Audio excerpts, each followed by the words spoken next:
Being Black in America comes with its challenges. However, we understand that enlightenment through education is the oppressor's worst fear. By bridging the gap between academia and the people, our purpose is to equip you with knowledge that breaks down barriers during your journey towards truth and freedom. Welcome to the Black and Highly Dangerous Podcast. Yo, Dav, what's up? What's up? How's it been? It's been a while since we catching up. I know it's been a minute, and I cannot believe that minute has actually been like it feels like a time warp because it's almost 2023. So I'm just like, oh my goodness. Yeah, what's going on? A lot has been going on for sure. To our listeners, my apologies for last month. We were supposed to have 2 episodes, but I lost track of time for a lot of reasons, and I thought there was an extra Wednesday in a month, and it was not an extra Wednesday in a month, so we kind of messed up the recording schedule, so my apologies to you all for that, but we are back and ready for our November episode to catch you up what's been going on and talk about a lot of important things that's been happening since our last recording. And even with this episode, it's the week before Thanksgiving. Yes. And right after that, it is December. So although we will be getting back on track, this will be your ultimate November episode. Yes. Other words, this will be our only episode for November as well. So enjoy it, y'all. Enjoy it. But it's a lot to talk about, which we'll get to in a little bit. And because we didn't cover some of the Lord and current events from last month, I know we have some important things to talk about outside of the Lord news and stuff like that. One being the midterm elections that just passed. And so we'll definitely cover that in this episode. And then, of course, the second one being Black Panther Wakanda Forever, that we will also cover in this episode. Yes. Spoiler alert. Yeah, spoiler alert. We'll definitely let y'all know. We'll cover Black Panther last. So for those of you who haven't seen it yet, you can still listen to the episode, and then we will make it very explicit and clear when we are getting ready to talk about Black Panther. So if you don't want any spoilers, you can shut it off at that point and then catch up with us later. All right, so let's get into some Lord news, and then we will talk about some of the big events that's happened since we've been gone.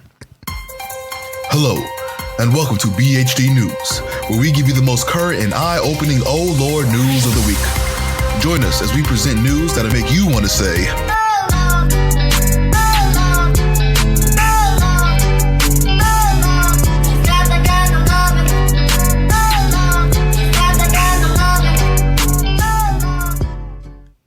Okay, so this first story, it hurt my heart a little bit.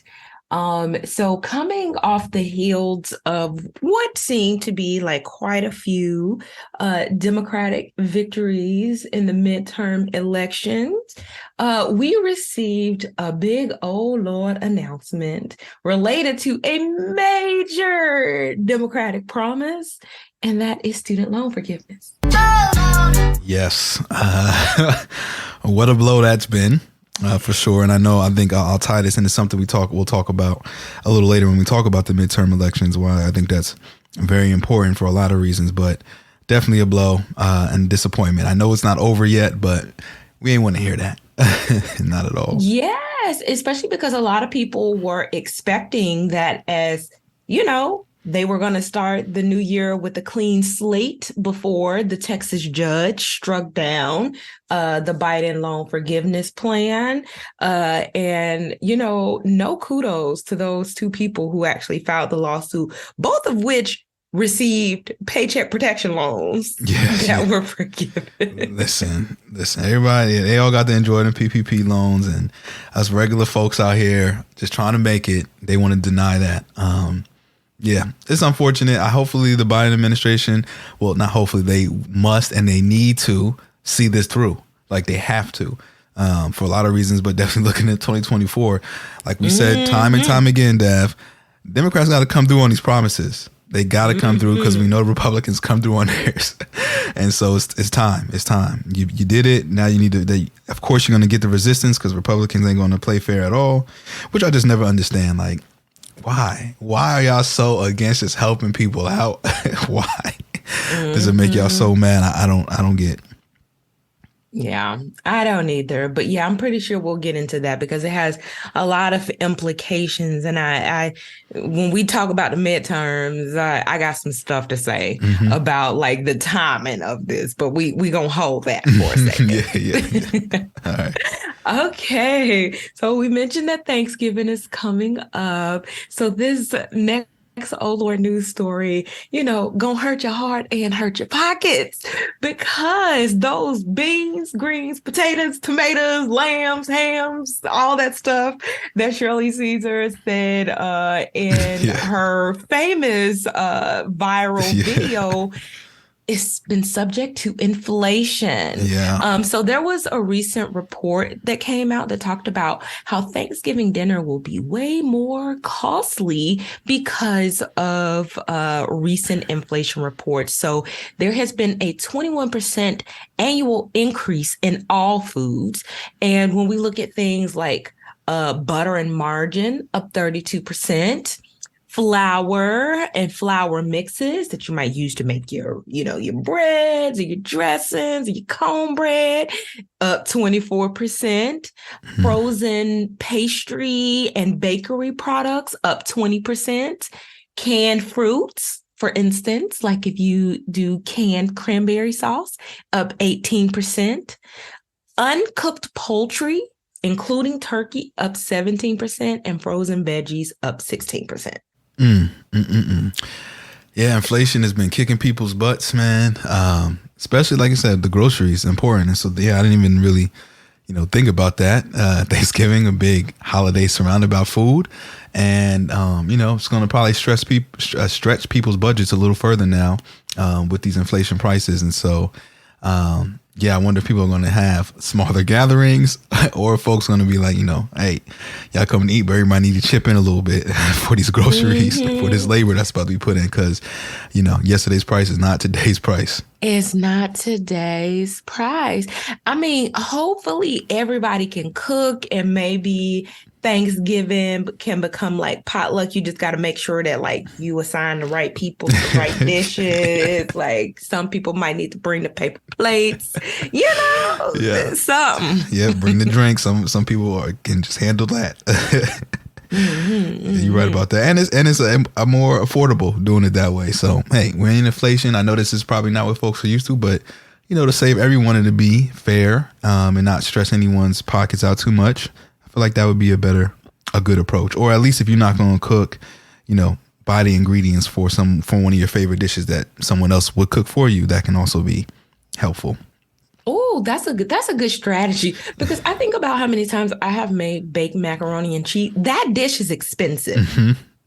Like the cheese, the butter, especially now. Yes, you're gonna drop at least especially if you're making like a very large pan, you might be dropping like a good $100 on that macaroni. Yeah, if you're doing it right, sounds about right to me. So chip in, y'all, chip in, because this Thanksgiving is an inflation Thanksgiving. So be wary, be cognizant. Okay, before I go to my next story, I want to see what you got. Well, I have one of the bigger stories that we didn't get a chance to talk about over this past month or so, and that's of course Kanye West and a lot of his shenanigans. Oh Lord, like that was a genuine oh Lord, y'all. That was genuine.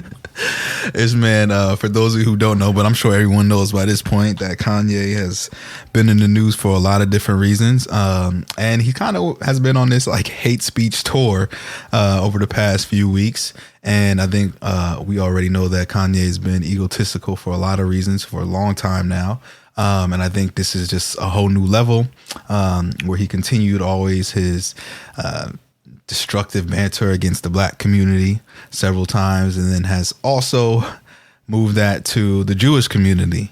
And now we have seen a lot of repercussions where his big kind of business partners like Adidas, which are mainly responsible for his shoes, the Yeezus shoes, the Yeezys are now, they are severed, those ties, and a lot of other businesses as well have begun to sever ties with Kanye. And so we see the repercussions of this. I know, we didn't get a chance to talk about it, but as it was happening, it was wild. Sparked a lot of debate too. I saw on social media between the differences of how when he spoke about the Jewish community and how actions were taken very immediately and swiftly. And then, Kanye has for a long time said things about the black community, but we haven't seen that kind of corporate response, if you will, in the same vein with that kind of rhetoric. So I saw that kind of debate going on, but long and behold, Kanye is suffering the consequences of his actions this time around. I was just trying to look and see.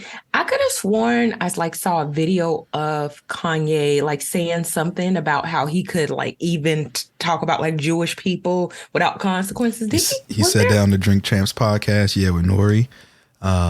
Yeah, he did say that. He said, he was feeling real bold. He said, I can say anti-Semitic things and Adidas still won't drop me. And about 2 days later, they dropped him. I mean, he was feeling, very bold. Like you said, that was essentially a challenge. And, there's this graph and it's F around. And then the other point is find out. Yeah. Well, he did. Yeah. And I saw some of those debates about, why wasn't anti-Blackness enough? And I even tweeted that myself, he's facing the consequences, which, he deserves.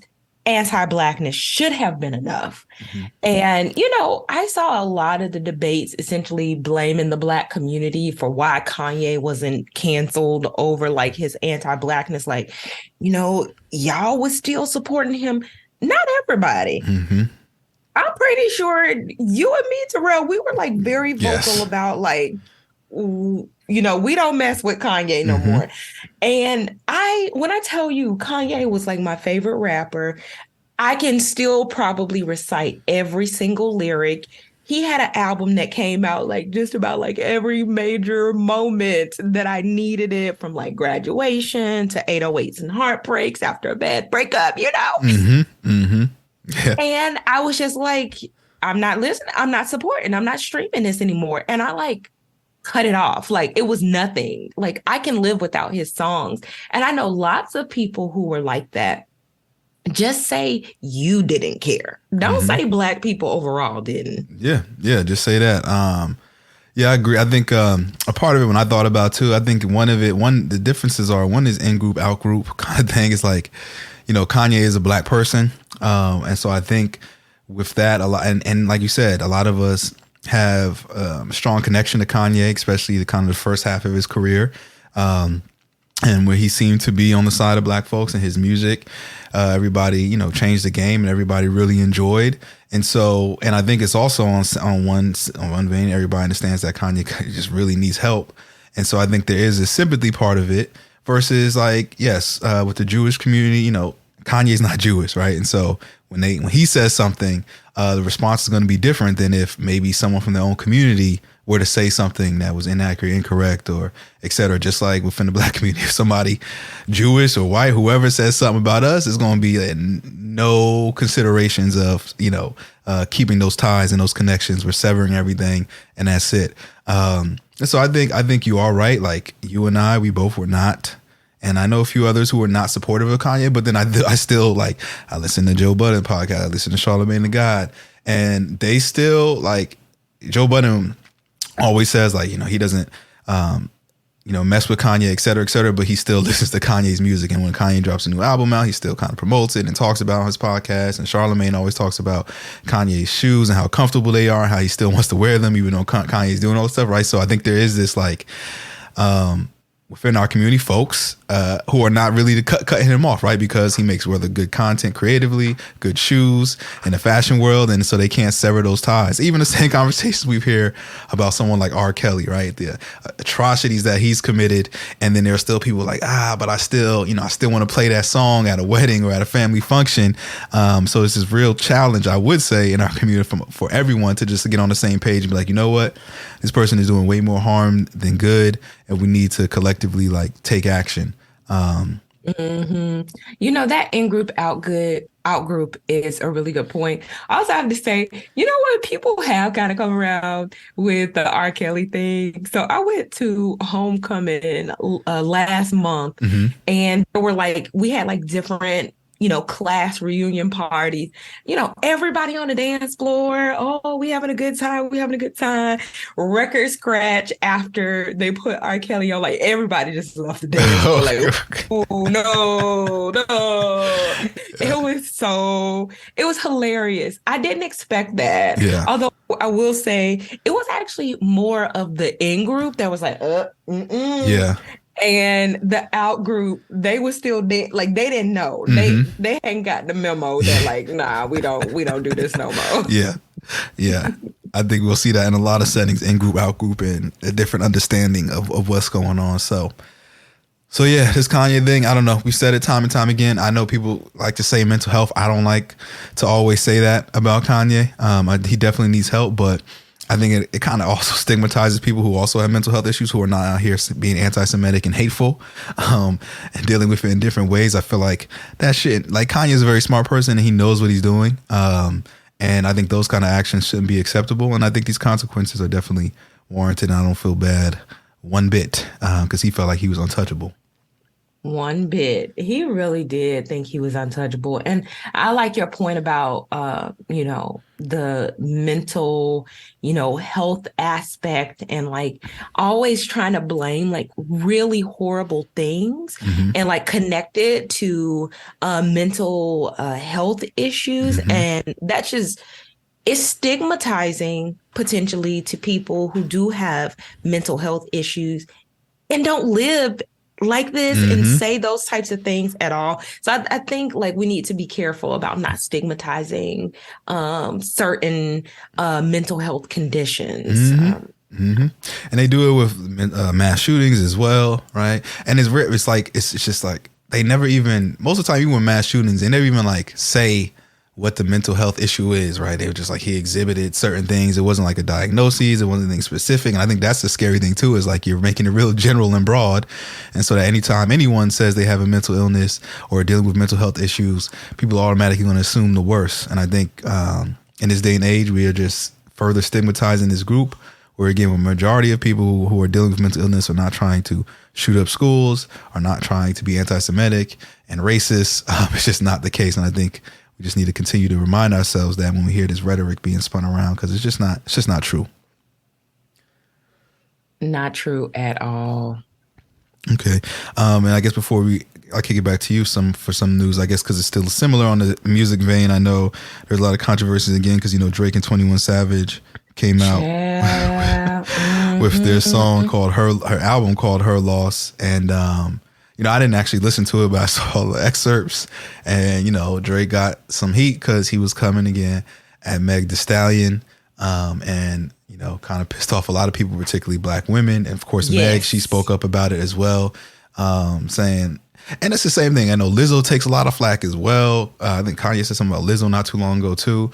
And it's just I just don't understand it. Even I'm sitting here as black, I'm just these women are sitting here minding their business, not talking about nobody, not saying anything. And then here y'all come, adding fuel to the fire, or using black women's rage to promote an album or promote whatever platform you're trying to do. I just think it's so tasteless. And, I was upset seeing that kind of thing, especially because the case is still pending. We don't know any results. So honestly, no one should be talking about it yet until we get the conclusive evidence of what actually happened. But here you go. Someone is a big platform is Drake, you're Drake. And now you are telling the world that you believe that Meg is lying about her own trauma. And even said, there was I didn't listen to the song, but there was a line that was saying oh, went to college, but you still dumb or stupid or something like that. And I think somebody tried to say oh, he's not talking about her, but it was just, I don't know. It's too many shots and too much shade that could apply to Meg for me to think that it wasn't. And this is also upsetting because, Drake is the other rapper that I actually listen to, yeah. But it's why? It sucks. And Meg Thee Stallion has been through so much. Like I think about her recent SNL appearance. She was the host for one of the shows, and like she actually got choked up, like singing or rapping one of her songs where, it was speaking to like, her mom being proud. And I don't know. I just want to hug her because like she got all these people coming at her. The baby had like that random rap lyric, and yeah, it was just too much. Yep. They're using her as a marketing tool. Yeah, I don't know why, man. I really like, when the story broke, and I definitely like, even though we don't know the details yet, I definitely like, I am inclined to believe Meg. I'm like, this is like just too, like she got shot. There's evidence. It's like, it seems pretty clear cut. Like you're gonna know it was only 2 or 3 people there. Like you're gonna know what happened in that kind of situation. And it's just weird that people are working so hard against her. And if anything, if you're not sure, I feel like you just need to be quiet until the court case is settled. And I feel like a lot of people are going to be walking backwards, right? When this comes out, and if Tory Lanez did what she accused him of, then I wonder, how those folks are going to respond to that. I know Meg is probably going to release some tracks or something. She got like Beyonce, you got to kind of let this stuff out creatively. And she probably keeping a list of everybody who's talking bad about her, and is going to use that creatively to make them eat their words later on, I'm sure. Yes. I mean, in general, I'd also like to note that, wow, there are a lot of women rappers out right now. Yeah. Like, wow. Yeah. A lot of catchy songs out there that I've been I'm gonna have to wade through it because just like I don't listen to all, male rappers. Some of these songs, Lord. Oh Lord, to that. Yeah. Too funny. I guess the other, biggest story that has like implications for potentially politics, for potentially business, is Elon Musk taking Twitter. Mm-hmm. And it has been a SHIT show. Wow. It has been like just in, this first, it feels like it's already been a year, but just in this like first week or so, he fired, half resigned. Mm-hmm. Some were fired. A lot of the engineers were let go. He launched the Twitter Blue system, which allowed people to pay for check marks. And, although they did become a status symbol of sorts on the platform, they were also used to verify the identities of, major political figures, news reporter, like people that you might want to know that the information coming from this account is actually coming from this person. So it's like a way of verifying the identity of sources that you would want to know the information is credible. Mm-hmm. Well, he decided to let people pay for the check mark. Mm-hmm. And there have been people, I think there's like a Pope account. There was like one, what was the bank? Did you see the bank that they had tweeted something and it caused the stocks to crash? Eli Lilly. Somebody had tweeted that insulin was going to be free. And the stocks dropped like 35%. Yeah. Mm-hmm. There was another one that like they tweeted something about like, weapons or something. And like that stock ended up crashing. Mm-hmm. Yeah, it's a mess. Mm-hmm. No, it really is. It really was one with LeBron. Somebody made a fake LeBron account talking about he requesting the trade from the Lakers. That went viral. It's just been going. And the funny thing is because, what's her name? I can't remember the comedian, the white woman. She made a fake Elon Musk. Oh, as her name, Kathy Griffin, and Elon shut that down immediately and blocked her. And blocked her account or whatever it is so she can access it. But yet now it's the Wild Wild West with all these other celebrities and figures. And this goes to like this idea of like, what is it? Maybe classical conditioning, something along those lines, like how we've been so accustomed to Twitter and seeing that blue check and knowing that it's the person who's supposed to be tweeting it. And so now these folks are just putting the name like LeBron James and it's a blue check next to it, although the handle is different, right? But no one knows what everyone's handles is. We just know the names. And then so we just see the blue check, we see the name, and then we feel like, oh, this is that person. If you don't do a second look at the handle or at the account, right, then you're going to believe it. You might retweet it, you might comment on it, etc. And that's what's kind of been happening. And it's like, this also just shows how like we've been accustomed to doing that.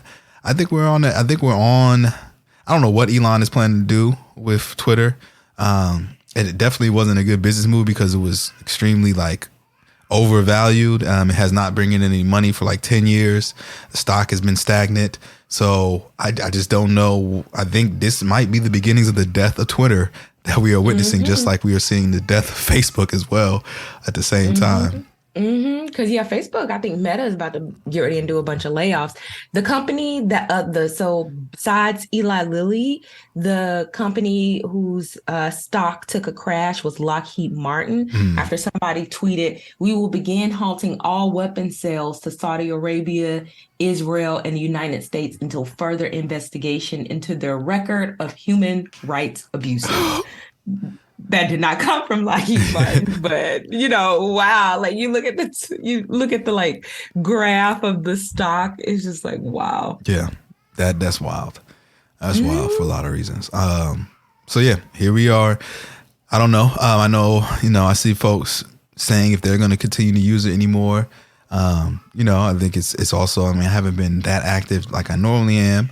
But I'm, is Twitter, is this the end of Twitter for me personally, especially because I just don't feel comfortable like seeing the antics of Elon and kind of what he's doing and what he may be supporting of, especially his idea around quote unquote free speech and how this may open up more hate speech and continue to allow folks who we've seen rise from the ashes through Trump's rhetoric be more vocal and feel more powerful, empowered in Twitter.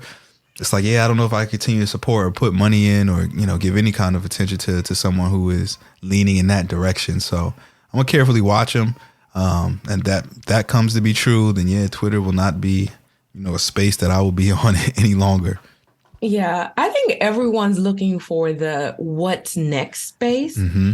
And I don't know what it will be. I will say Twitter has been like such a unique space to be a part of as like a Black person and as like a person in academia. Once you like find your people there and you lock into certain conversations, you really feel like you have a community.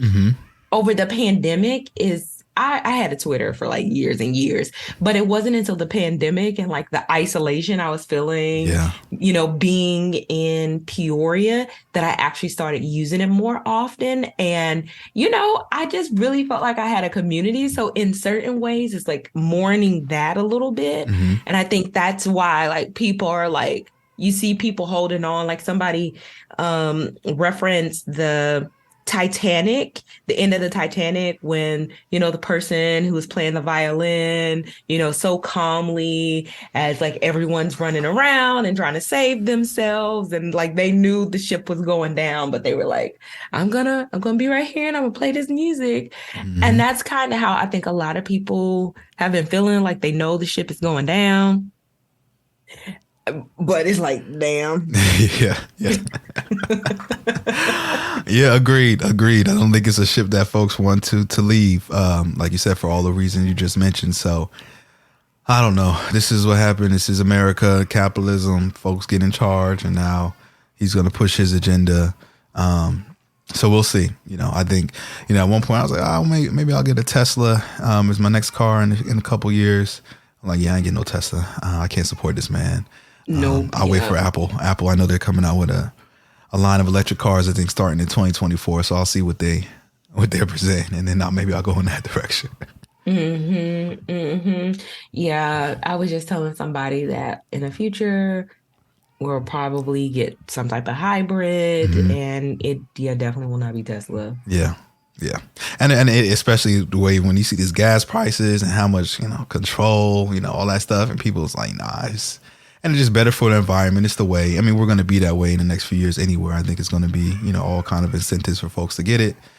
So it's just looking ahead that my next car is probably, because I don't want to get like another gas car and then be like, I should have got electric when it's all transferring that way. I know places like Cali and I think a couple other places are saying by like 2025 or 2030, they're going to want majority of folks driving electric vehicles. Well, I guess I ain't going to have to worry about that because I'm going to be in Tennessee. They don't care about the environment. They don't care. They don't care. Don't care at all. But I'm going to do it because I care. Yes, you care. We care. A quick thing about the Kanye thing that also came to mind too. I forgot to mention that, when he wore that White Lives Matter shirt, you saw that that phrase is now owned by 2 black men. I did see that. I did see that. Mm-hmm. Yeah, I thought that was cool. They did that once. I think once they saw Kanye wear the shirt, they immediately filed for the trademark with a little help from some company, and the company is known to do that for them quickly, and then they transfer it over to their name because they were like, if Kanye wants to make money, they're not going to allow Kanye to make money off of that phrase, so they purchased it up, and they told Kanye if he wants it, he got to pay them $1 billion. In order to get that phrase back. And so I was like, I mentioned that because I think this is a very important way of like strategizing and thinking kind of ahead of the game, right? Of, how folks use Black rage to make money off of. And so they were like, no, we're not going to allow Kanye to do that. And really not going to allow anyone to be able to do that now. They'll have to go to these 2 black men to handle any issues dealing with that slogan. And I was like, oh, that is such a great move because it protects us. And we're like kind of using their own system against them. And I think we can start to think about that a little bit more with some of these ways. Cause I think, a lot of this stuff is a money grab for folks and they really don't be caring about us. And for folks that do care about us, we can start playing the game this way. So shout out to them because I think that's a really cool way to handle it. Yeah, I think so as well. Mm-hmm. Mm-hmm. You got any other old Lord type stories? Little small things here and there. Mm-hmm. Like for instance, in Tennessee, my home state and state I'm about to go back to, it's like be careful with the ride shares. There's been reports of a woman who has been allegedly pretending to be a rideshare driver, offering her male passengers water that is actually spiked. And when they black out, it is alleged that she takes their wallets and she goes to like Walmart, Target, all of these different places, buying gift cards, transferring like money from their Cash App to hers. So be careful out here, y'all. Yeah. Every time I get into like an Uber or something like that, I'm always like, this is a lot of random trust I'm putting in this individual right now for a lot of reasons. Once you step into that car and they get on the highway, and I'm sure it's like that with a lot of things when you drive airplanes, stuff like that. But I just feel like with Ubers and stuff like that, because it's just it could be so random at times. I'm always kind of just more on my like P's and Q's. And I think that's another reason, this story is another reason why I will continue to do so. And I've never accepted anything from an Uber driver anyway, although folks have been nice about it. But I'm like, no, I'm always like, politely decline. And I think it's partly because of these kind of reasons I'm fearful of. Mm-hmm, mm-hmm. I actually went out yesterday. And well, first of all, I prefer driving because I get a headache and stuff when I'm a passenger in a car, like the stop and go, and it's particularly bad when I'm in the back seat. So I actually don't like riding in Ubers and Lyfts anyway. So I went out yesterday, and at first we were going to take a Lyft or Uber, but I was like, you know what? I'm a drive. I don't mind paying for parking. I don't feel like having a headache. And also I don't trust Philly drivers with my life. If I'm not in the driver's seat and like can be all defensive and stuff. So yeah. Yeah. This Northeast driving is a bit wild. I'm not gonna lie. What else you got? That's pretty much it for me. Okay. I'm ready to discuss these midterms. Okay. So let's hop into the midterms. Daph and I strategically waited to publish this episode this week because we wanted to know how the midterms are going to turn up. And I'm glad that we even, waited because, we just got recent news, like this last night, I want to say, right? Was it last night? Nevada. Yeah, Arizona, Nevada haven't been officially declared. It's for Democrats, and so we will have control of the House. Right now it's 50-49, and so this Georgia runoff with Warnoff and Herschel Walker, which I still just cannot wrap my brain around, that's happening in January, will give us a big leg up, I think, if we can get that 51-49 vote. And then with, Kamala being the deciding factor, I think it's very important. Mm-hmm. Well, I'm going to just say I am so mad that Walker Warnock election was as close as it was. It should have been like a clear winner. I can't take Herschel Walker seriously. Yeah. And I don't think that the people voting for him take him seriously. They just feel, I believe, that they can control what he does in office. Mm-hmm. That's exactly it. I feel like for certain people, he's the ideal candidate because, they think he can be easily controlled, and he probably can. Yeah. And I'm just going to leave that right there. Yeah, he can be. Yes, it's a scary situation because I think what Warnoff needs is like 0.4, 0.5%, because I think the runoff doesn't happen if he reaches 50%. I want to say it was like 49.6. So I'm hopeful that, some folks will wake up for this January election and, that 0.4 will come out the woodworks and be like, we can't have Walker in this, this is fun and games, but we got to be serious now. So we're hopeful. And I think if that's good, then that kind of neutralizes folks like Manchin. If we have that 51-49, where everything isn't so dependent on him when things are trying to get passed, and if he wants to vote Republican or whatever, we still will have a tie, and then we can have Kamala be the deciding factor. So I think this is why this one is very important, because it gives us a little extra breathing room for when some of these Democrats want to act sideways. I agree. I think this goes back to the earlier kind of comments that I said I would wait to discuss during the midterms about the student loan forgiveness. I feel like people rallied because it seemed like Democrats might be following through on the things that they said they would do. I thought the timing of all of this coming out was like super, like, I don't know, it was kind of suspect a little bit. Like, okay, everybody has like gotten to the polls, and then all of a sudden, like, oh, y'all, we ain't gonna do that student loan forgiveness thing. And I'm not saying that like Democrats caused this, but to me, how quickly they shut down like even the application, it's like, y'all knew this was coming. Y'all knew it would like stop any of this process in its tracks. And I just don't know. So it's just like, y'all better not accept defeat. Oh, they know they can't. That's all I'm going to say. They know they can't. I think you're right. I think on one end, I did expect the loan forgiveness to come through shortly before. I knew it was going to be a couple weeks or a few weeks right before midterms to kind of make people happy. But then, yes, when we all got slapped in the face with this court, procedure with the federal judges, et cetera. And I was like, whoa, that was like a week before midterms or a few days before midterms or whatever it was. I was like, okay, that's interesting. And I think you're right, Dav. This is the president's office. Like, they got the brightest minds in the world and the brightest legal minds in the world.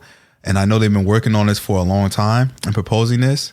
And so there's no way that they're not going to know how the opposition is going to attack this.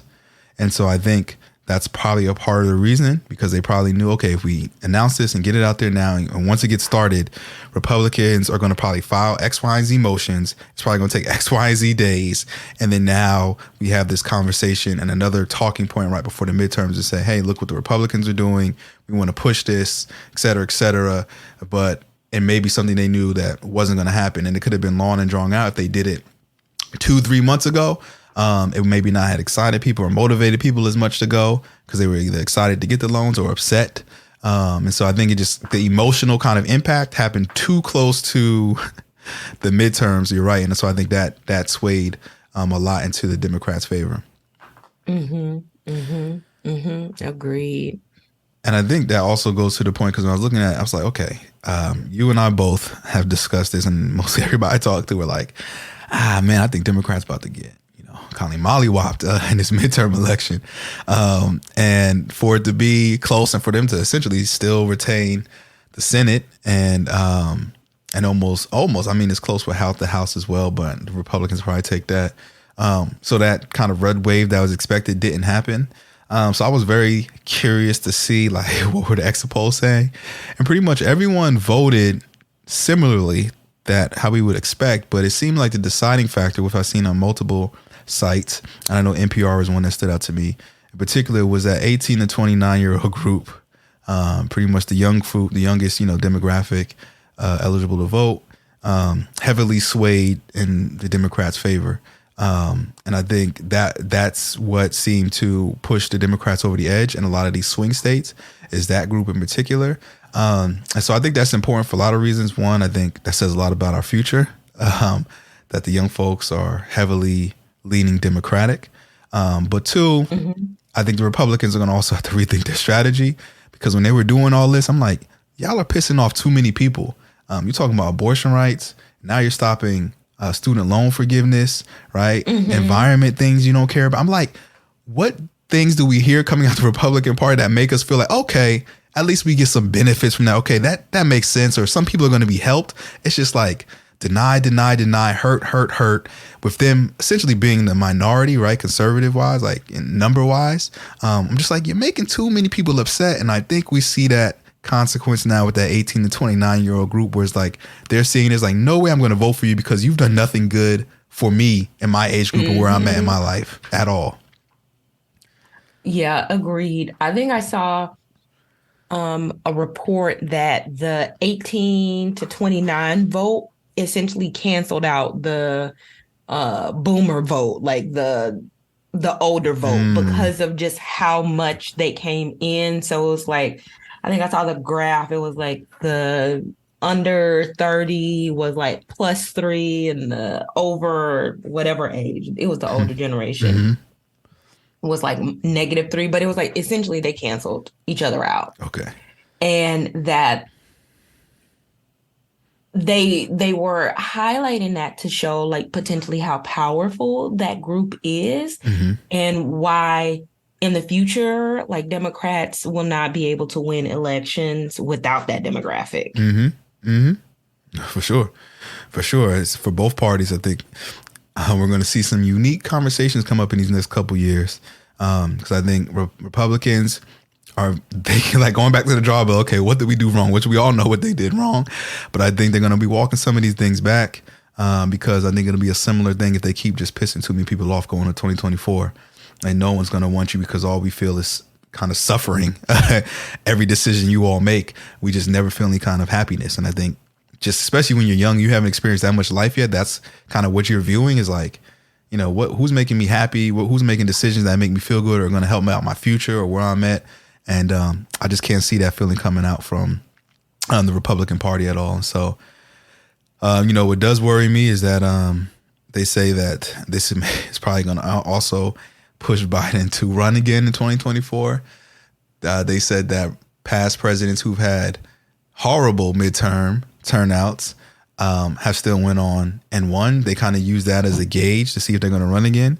And so because Democrats did fairly successful, this is probably going to push him into another candidacy in 2024, which is something that I honestly would not like to see, but this is what we probably will see.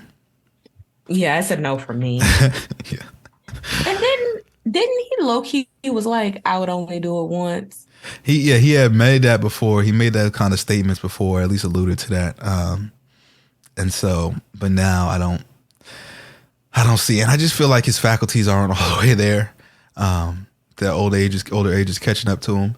And it's just like, okay, you kind of hanging along with a thread by thread now, and like another 4, technically talking about another 6. might be time, man, for something like, I don't know. And I feel like the people around him and the team just need to really think about that, because it can take one. If you're going to choose him as your candidate, you got to think about that. If something that normally can happen health wise, he has to sit out for a while or is out for a bit, right? That's going to be damaging, right? You need to be healthy. You need to be on the tour, on the circuit of getting votes. And I don't know. I just feel like that's a lot. I feel like there's a lot of pressure that can come with that, and one pin that falls can make the whole thing crumble. If we're trying to get keep the Democrats in office, so we'll see.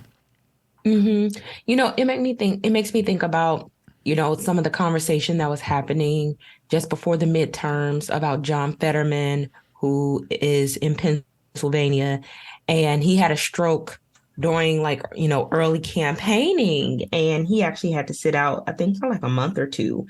And when he came back, I think one of his first television interviews, the reporter kind of spilled his tea and was like, oh, he needed closed captioning following his stroke, and people actually put out where are you what are you trying to say about someone who is using accessibility features to help them move forward? They were saying the journalist was trying to be shady, but I think about the last campaign that Biden had and people questioning, whether, his mental acuity, people still questioning it. And that's not to say, not to do an ageism point or ableism point. But he's old. Yeah. Biden is old. And I think it needs to be, if he is having issues, if he is not 100% up to the job, he needs to get out of our way and his own way, because it's bigger than him. No, for sure. We're always careful with the ageism talks, for sure. And I think it's just a part of it. We just know, right, what we see with our eyes.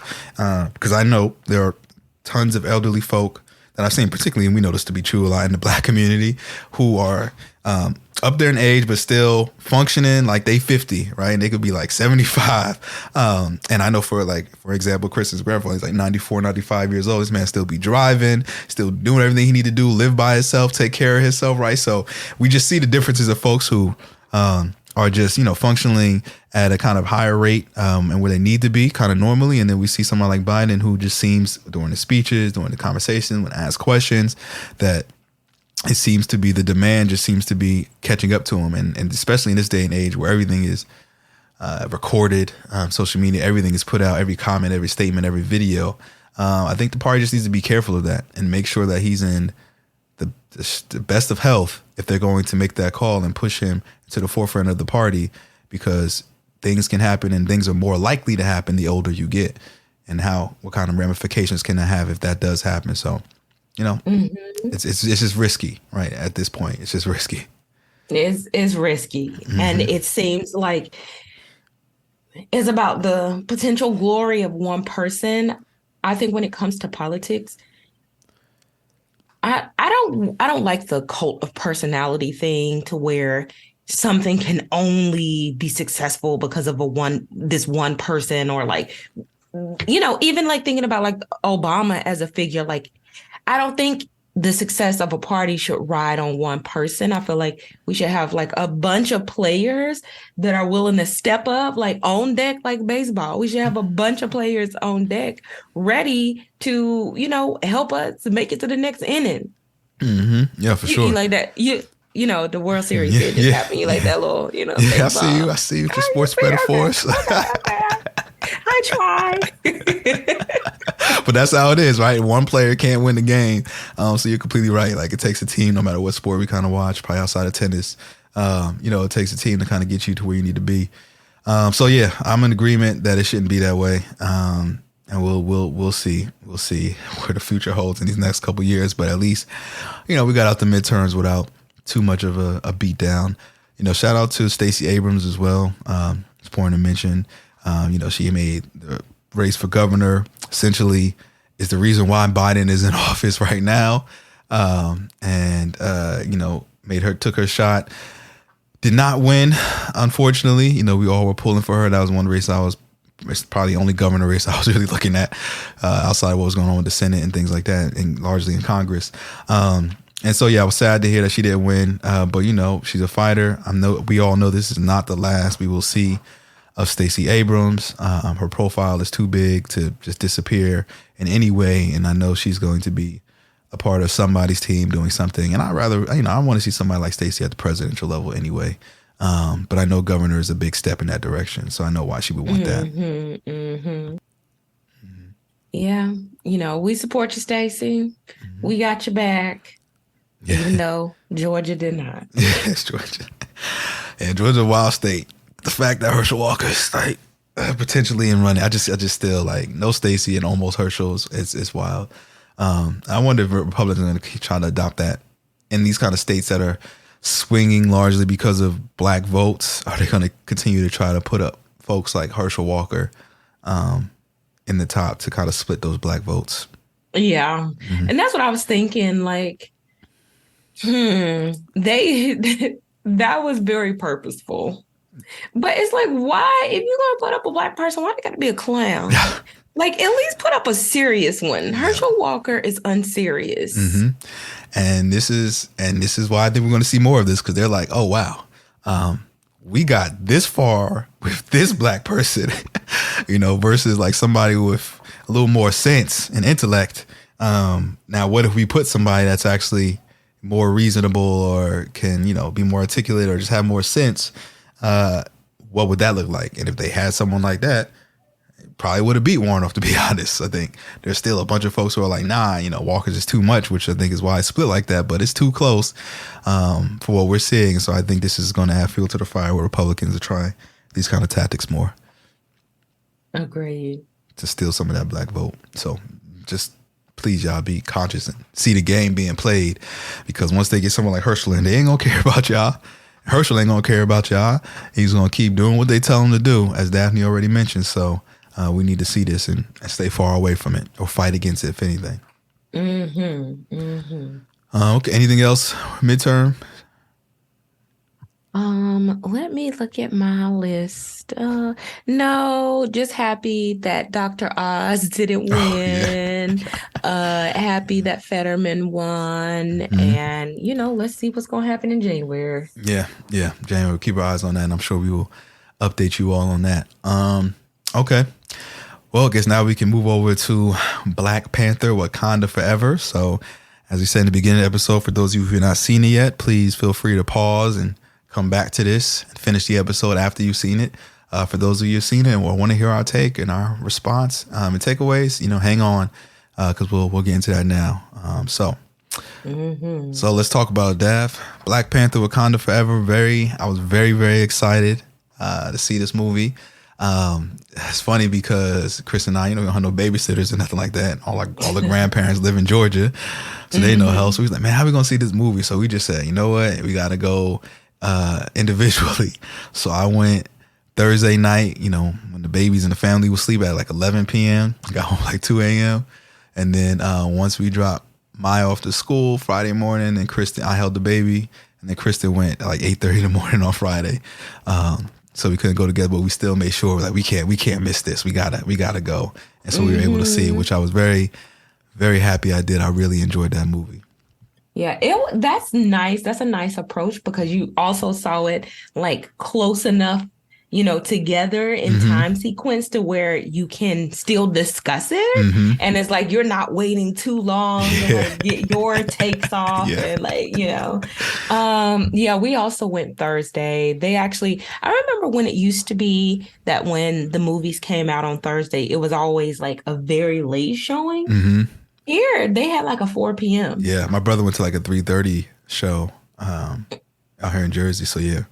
And it was nice. It was the theater probably had like between 20 and 30 people in it, which that's not bad. Yeah, it wasn't bad at all. I thought it was going to be more, but I also live in like a small town just outside of Philly, and it's our own little like one screen movie. No, we might have two screens, one or two screen movie theaters, and so we just think we caught the one before everyone, was ready to come out and line up. And yeah, it was nice to be able to see it. I think that is that my first in theater movie?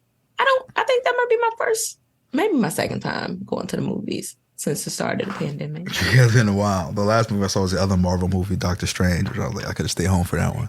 I think we went to see Doctor Strange. Okay, yeah. Yeah. And outside of those, only like two I've seen in the movies, since like the pandemic, for real. Everything else I've been kind of at home. So I was very excited.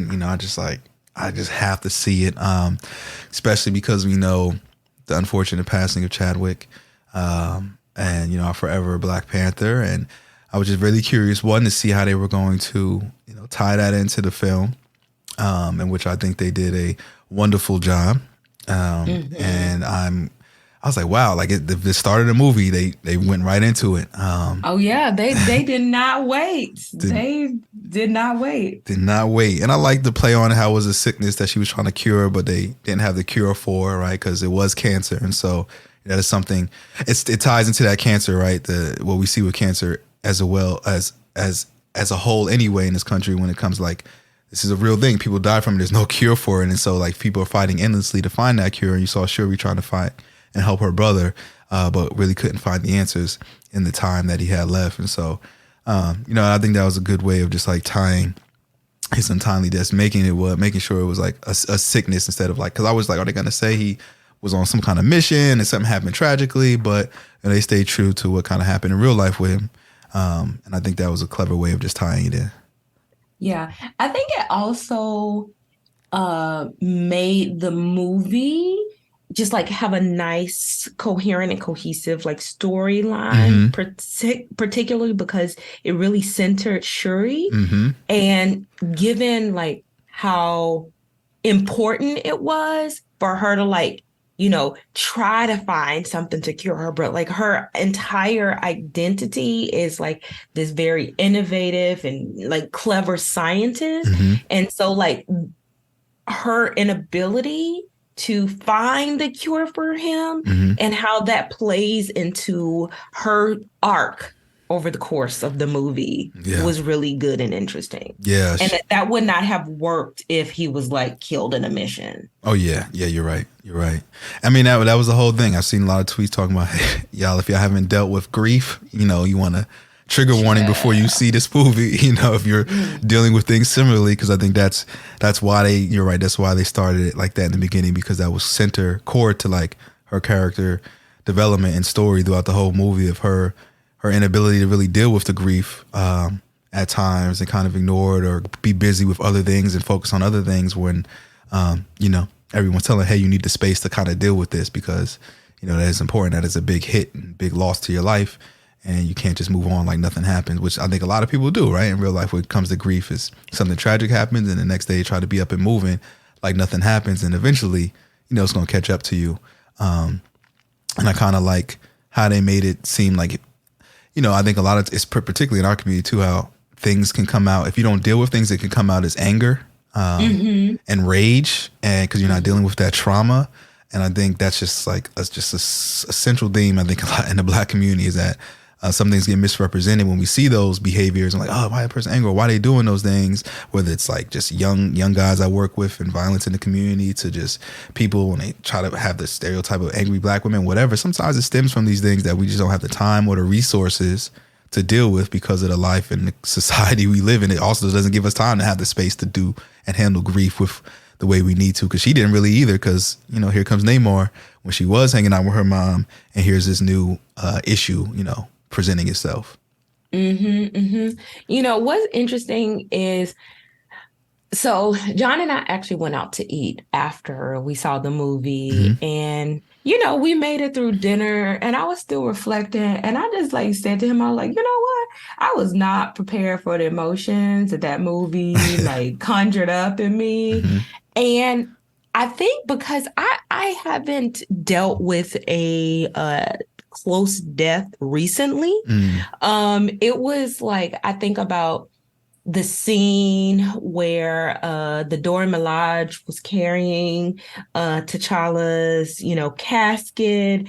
And it made me think about like 12 years ago when my best friend passed away, and I was carrying, like, I was a part of like the bearers, and I remember carrying it and crying. And it was like that scene, like I was like, oh, that just conjured up a little memory for me. Yeah. And, thinking about when, well, if you listening now, you already know it's spoiler alert, but, when Queen Ramonda dies, it made me think about my great aunt who passed away like 18 years ago. Yeah. But it's like, it just reminded me that, like, I don't know if you ever stop mourning the loss of people you were super close to. Yeah. It's like, it's an ebb and flow. It's not necessarily that you think about it every day or that you feel the hurt behind it every day. But it can be like 18 years later, you're like, oh, this pain in my chest. And I experienced that, even though it wasn't like a recent passing of anyone that sparked those feelings. Yeah. No, that's real. No, those things do come up. Like my best friend as well, he died like 5 years ago, and it's similar things, right? You see those kind of things, and it's just like, wow. And I think I've always kind of dealt with it, especially with my boy Chad, because me and Chris were just talking about him a couple weeks ago, because we were like, oh, we're supposed to be going to my brother's.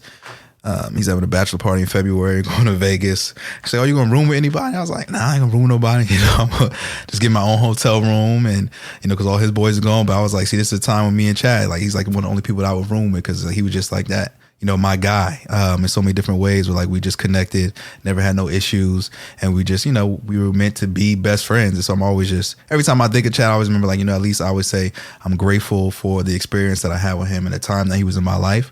But then, you do feel sad, right? When you think about like, oh, all these things and wonderful things, having kids and people getting married that you won't be a part of, but it's still like those memories that I hold on to. It's like, he'll be forever.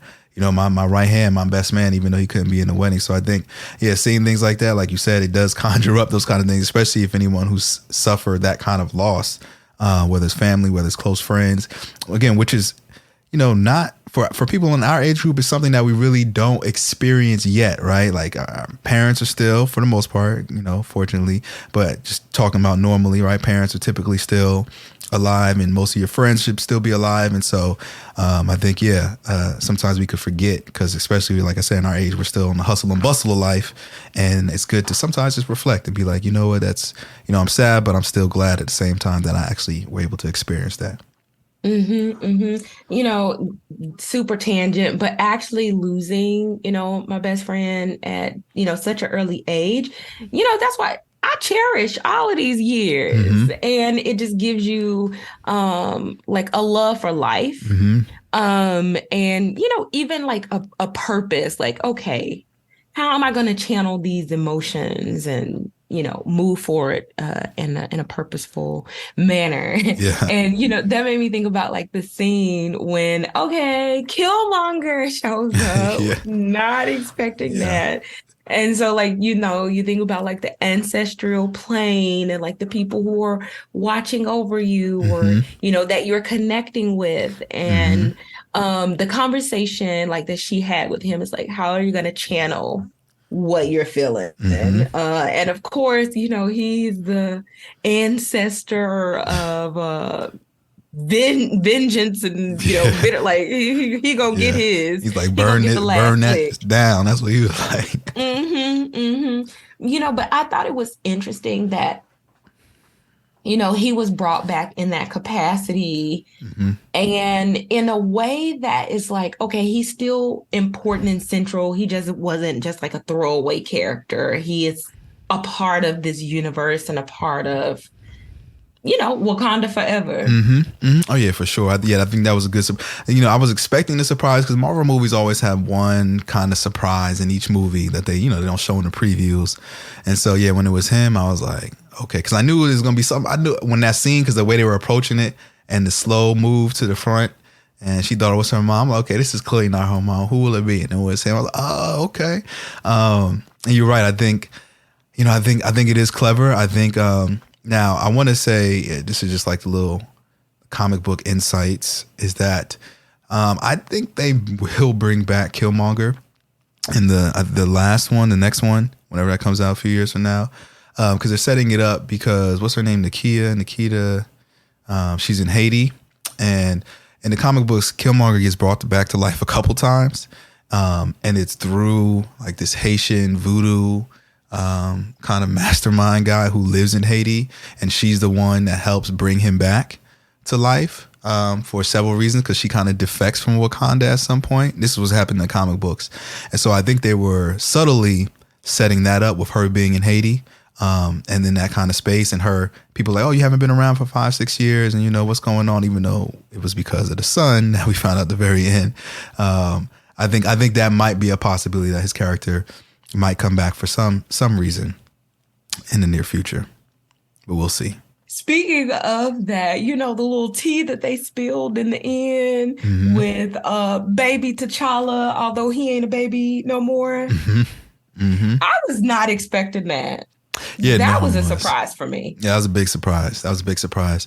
And I see why they did that, because I know there was a lot of debate on like Reddit and things. Like a lot of folks felt that they should have recast T'Challa, but Coogler was like, no. And most folks were like, no, like that's Chadwick's role. We're not going to do that. So now this is a way to bring back the legacy of T'Challa, right? Give him the same name. And, and of course, Shuri and everyone, building him up to be the prince that he is and eventually take over. Because Shuri in the comic books was the Black Panther on a couple occasions, but she was always it just temporarily while T'Challa was doing something else, some kind of mission or took a break. And so she would, rise to the mantle and hold it. So it seems like it's going to be that kind of setup. She's going to do it temporarily until it's time for, T'Challa to take his son to take the reins and become, the new Black Panther carrying the same name his father did. So I was like, that's a clever way, using the same name, bringing it back to Black Panther and keeping it somewhat true to the comic books that Shuri won't be Black Panther indefinitely. Yeah, because I left the movie, even when like she took on the Black Panther role and the heart-shaped herb, like I didn't get the feeling that she was like the forever Black Panther. Like it just didn't feel that way. It felt like she was stepping up when she needed to. And I do like that they didn't just like, how like it just be a bunch of different like Batman and like I'm happy they didn't do that to where yes, there is another T'Challa Black Panther, but it's a natural, lineage to it and not just like a bunch of random actors playing it. Yeah. Because it makes you, I don't know, you can't appreciate the new actor's take on it if you really love the first actor. Yeah. Versus like allowing this person to have a completely new identity. Therefore, you would expect them to bring their own twist to the same character. Yeah. And I think that was just a perfect way. Because I'm not sure, I read every Black Panther comic, but I don't remember that happening. So I think that was a new way, at least for the change, the random change and unfortunate change in this story, to keep it with everyone still be like, okay, I get it. It makes sense. And then we can accept a new actor, like you said, perfectly fine. So I'm with it. And I think, that's what Lupita's character was like, tending to the new flowers, heart-shaped flowers, whatever that herb is called, right? To show that like, okay, now they have the piece to continue to like create new Black Panthers. And it didn't just end. If it would be like if Shuri just only made one and they could only do one, then that would end it there. But they kept the storyline open, like more Black Panthers will come, which is good. Yes, I really like that they were able to, regrow the heart-shaped herb. What was I about to say? I love the indigenous representation in the movie. I thought that was really like that movie did not center whiteness at all. Oh my God. Yeah, did not center whiteness. Did not center men, right? Which was another bringing in Riri and the Dora Milaje, and of course, Shuri. Like it just centered Black women, which I thought was just phenomenal. Because how many superhero films do we get to see that? where it was like they were not trying to, outside of Namor, right? They were just not trying to bring in a man's presence to tell the story and to lead the direction of the story. So I was really excited to see it done that way and just done so well. One question I do have, like, if they do the next, Black Panther and the new T'Challa, I was thinking, or I was talking to John, it was like, I think it'll be like years and years from now, and the son T'Challa has like completely grown up. Oh yeah, no, they're going to do, because you see, they kept referencing the past, because these Marvel movies are all tied together. So with the blip, when Thanos snapped his finger, it was like 5 years past, whatever. So it was like 6 years in Wakanda world, including the blip. And so with this new phase, it's dealing with Kang and like time shift and time series. So there's going to be probably at the end of this phase another time skip. It may not be like a blip, but because the timelines are being messed up, I think there's going to be like a push into the future at some point. And so they're going to use that. And then, whenever the movie comes out, my guess it'll probably be some kind of 10 years later, where, T'Challa is, a young man getting ready to come of age, and they're going to like pass the range that way with this new enemy. Yeah, agreed. Well, I wonder, because it doesn't seem like Namor will be going away. Oh no, fans have been waiting for a long time for him. So, and he's gonna make Wakanda his ally, or else I don't think that theme is gonna go away. But I think it hits on the potential theme of like Black-Brown solidarity a bit. So yeah. I mean, this is what Coogler does so well. Is that telling these kind of internal stories in these ways, because again with Killmonger, and it was like kind of the African diaspora and him not like being a part of Wakanda, right, being a part of Africa but living in the States, but still having the same resentment, having same similar oppressions and all this other kind of stuff. And that's why at the end of the movie T'Challa opened up to like this kind of global representation and have everyone around the country who's Black be a part of it.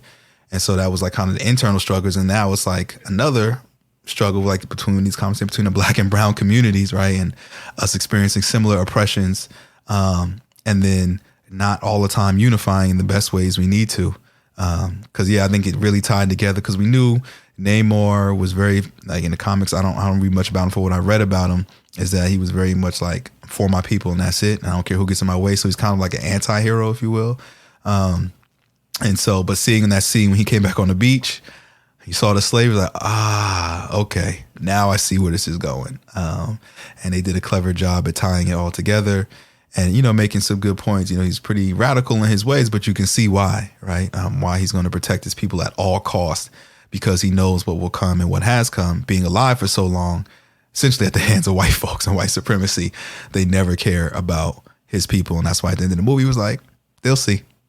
They're coming for them. They're not going to allow these Black people to be the most powerful forever. They're not going to stand for that. And so when they come for them, we'll be ready to, accomplish our mission together.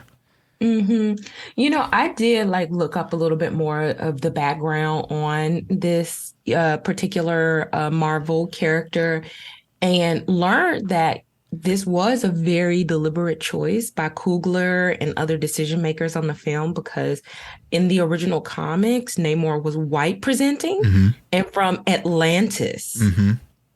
And, so adding this like indigenous, making the character indigenous and like adding like those particular stories and elements, and actually consulting indigenous people about like the choices that they made, instead of making this like a white presenting anti-hero who is, because what I read about is like arrogant just for the sake of being arrogant, and of course protecting Atlantis.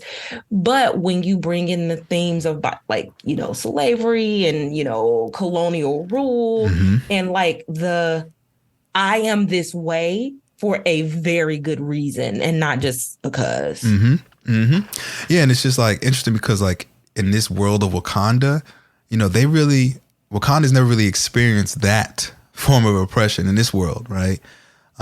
Because they've always had the resources and they protected their resources and they never gave it up. And so which led them to become the most powerful. Well, Namor and them had to, experience that more so. And so there is some overlap there, but some differences in take because of the direct, experiences between the two, different experiences between the two and their history. So very, very clever way of tying that in there. And I like what Cooler's doing with just like these people who are quote unquote supposed to be villains. You really can't look at them as like true villains because of these backstories and providing the context and humanity behind them. And I think this is what a lot of times Black and brown folks don't get in films, and we don't get in our real life. It's like we hear these stories of something happening, we just, they committed this act, lock them up, throw away the key, or give them these labels. But everybody's human. Everyone has a story and an origin story. And then most of the time, whenever origin story you hear, you're going to understand, I may not agree with these decisions, but I get it now why you're making these decisions. And maybe it gives us a different approach of how we can work through it or fix it, like Shuri did at the end. Hey, your main thing is you want to protect your people. We will help protect your people as long as you stop this war. You will not have to worry about that.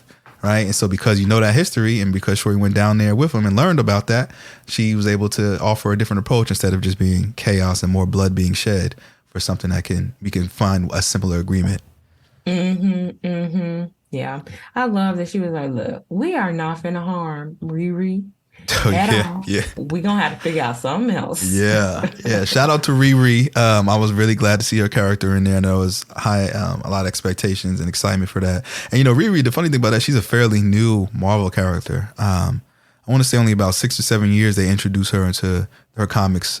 So she's new, which is great because most of the folks we've been seeing before have been there for decades. And so tying her in is good because it's a brand new storyline. It's good for young girls to see that. Shuri and her being like the new kind of like Iron Man or Iron Woman, if you will. And her character was just really funny. A lot of good comedic relief. I laughed a lot at her lines because she had the real lines like what somebody would say in these situations. So shout out to the new Riri. I'm glad and excited to see her, grow into the Marvel universe with everyone else. I don't know if she's gonna have a movie. I think she's probably gonna have a show on Disney Plus that'll still tie into everything. But I think they're looking to give her a show. But this was her first introduction to the world for us all to see. Yeah, I could see a show working for that character who, particularly like Disney, she felt like really young and like working through that like adolescent, young adult angst. Like, you get what I'm saying? Like, I feel like that lends itself really well. Like thinking about even, I guess, the recent Morales. What's the new Spider-Man? Oh, Miles Morales, yeah. Morales, like, that young genre. Even thinking about the other Spider-Man who is, he go with Tom Holland. Tom Holland. Yeah. Because it's like I watch those movies and I enjoy them, but I'm like, oh, you young, the decisions you're making. It be stressing me out. Oh my God. Yeah. And so I pick up the same vibes with like Riri's decision. It's like, girl. Yeah, for sure. I'm getting old. Yeah. No, that's always they come in here to help you. You trying to run away. Like, no, it's Wakanda. First, you won't be able to run away. Second, you're going to want them, if anybody protect you want them to protect you, for sure. But no, it was good. It was good seeing all that Black girl magic on the screen. It's exciting because, as Maya gets older, now I can show, and she'll be actually like raised with films, with seeing like this, like Black Panther films, etc., and seeing like her represented as superhero, as super intelligent, right? And just kicking butt. So I think it's just fun in this new kind of generation of inclusivity in film. Still a long ways to go, but Marvel's doing it right. I'll say that. They taking everybody's money and continuing these storylines for decades, but they give us these moments of bliss, I'd say. Yeah. Okay. Anything else with Wakanda Forever? No, just looking forward to seeing where it goes. I think I need a few years before I see another Wakanda movie. Oh, yeah, it's gonna be at least 5-6 years for sure. Give me some time because my heart. But looking forward to like seeing, I guess, what happens in the meantime with because like you were saying and John like mentioned too, like there's a whole like storyline that's just as big as like the Infinity Stone one, and like so it's gonna be a lot going on. Yes, it's like Marvel ain't ending no time soon. No time soon. Marvel Making too much reign money. is not gonna be letting up. Too much money. Well, and this is why I'm really excited because they know how to keep. Because I was like, okay, Thanos, so I know I'm gonna stay in. But once they introduce, Jonathan Majors as Kang, the new villain. Oh yeah, The new villain, and he introduce him in Loki, and then he's going to be in a much bigger role in this new Ant-Man movie, Quantumania. So I'm probably actually going to go to the movies to see that one just because I want to experience that. But he's killing as an actor and his role. So excited to see like him as the villain. And because that role takes on, it's one of those roles. I know you've seen probably shows before, Daph, where the actor has to play like multiple different roles, right? Maybe they're like a clone or something like that. And so Kang is that. There's many variations of him. And so we're going to see him like really put his acting chops on because he's going to have to play a lot of different versions of Kang. Mm-hmm. It's going to be fun to see. That man can act though. Yeah. Which another reason I want to see Creed now. I wasn't really interested. Now like, oh, y'all got Jonathan Majors. I'm like, they really using this man. I mean, rooting for Jonathan Majors, like rooting against Creed because I like Jonathan Majors. I don't know. It's gonna be hard. I did see a lot of debate. I'm looking forward to that movie. I did see a lot of debate because it's like, oh, Michael B. really gonna put his acting chops to the test because you're going against like somebody who's really good at acting, and there's been some questions about Michael B. Jordan and his acting skills. Can it hold up against some of the best? And so we'll see because that's going to be we know Major's going to put on the clinic, and so he's going to have to respond. So we'll see. We shall see, but yeah, I'm looking forward to that one. Looking forward to it. So okay. That covers everything I had. Anything else, Daph, on your mind before we head out? No, just want to wish everyone, a happy Thanksgiving if you celebrate. Mm-hmm. If you do not, I, wish you a happy week. I hope you get some rest and some good food. I was about to say, at least if anything, enjoy that time off as we prepare for the holiday season and hopefully get a little more time off. But, inflation is inflation. Recessions are recessions. And I know that's something we really ain't talk about, but economy and everything's taking a big hit. And we mentioned this before, past couple episodes, but just be mindful, y'all. We see all these companies like Meta, Daph, you briefly mentioned it, right? They're laying off about 11,000 people. Twitter laid off a bunch of people. And this kind of sucks because, again, these companies do this right in Q4 before they close out the year, getting their budgets ready. So folks wind up losing their jobs right before the holiday season, which, I'm very mindful of because I'm like, what would I do in that situation, right? You got kids, you want to make, food is expensive, and not only food, if you're thinking about gifts or travel, and to have that bad news come in such a short time period, it's not right. But we are in this time where we're heading into a recession. We're probably going to see a lot more of that in the next few months. So I want you all to, be mindful and think of some contingency plans if you're in one of these companies or places that might take a hit as we continue to dive deep before we bounce back up. So be aware. Yes. But okay, like Daph said, if anything, enjoy the time. You do have family, loved ones, eating, not eating, trying to finish out this year strong. I know a lot of you had health goals way back in January, and this is last couple of months to that final push, which is always harder. All this food in front of your place, in front of your face. So hopefully y'all have enough willpower to, eat good, but stay in the gym or do whatever activity you're doing to minimize any of the damage. Yeah. This year I did a really good job of losing weight, and child, I feel like between October and December, that's the, are you going to like lose all the progress you made all year? And I'm fighting Terrell. Yeah. So let's hope I make it. Holiday season. We'll know next month when we catch up. Yeah, we'll give an update where we at next month before we head into the new year. So yes, we will. No more episodes for November. We will be back one more time in December before we head out until probably mid-January, something like that, before the holidays. So you will hear from us one more time before the year ends. So stay tuned for that. Again, thank you all for tuning in and listening to us and, being flexible. And it seems like, this has been working out with folks doing less, when we're doing less frequent episodes. It gives folks a lot of times to catch up and really tune in and listen to the episodes without having to try to switch to a new episode the next week. I've been really seeing that in the numbers. So maybe something we stick with for the foreseeable future because it's just easy for folks to digest. And it also personally just is easy for me and Daph to keep up with and be consistent with as well, with all the life happenings too. So thank you all for your continued listens. We appreciate y'all. If you haven't yet, follow us on social media, Twitter, Instagram, and Facebook at BHD Podcast. You can also email us, bhdpodcast@gmail.com. If you have any questions, comments, concerns, ideas, just want to say hello, hit us up. We always appreciate that. You can visit our website, blackandhighlydangerous.com, if you want to keep up with all our latest content. Please, if you haven't yet, you go on iTunes and leave a nice review and rating. That helps us out with the algorithm so more people can find us. And after you do all that, share us with your friends, share us with your family, and share us with your enemies. And as always, continue to be the oppressor's worst fear. If you're interested in continuing this and other conversations, visit our website, blackandhighlydangerous.com, to subscribe to our email list, suggest topics, and participate in our discussion forums.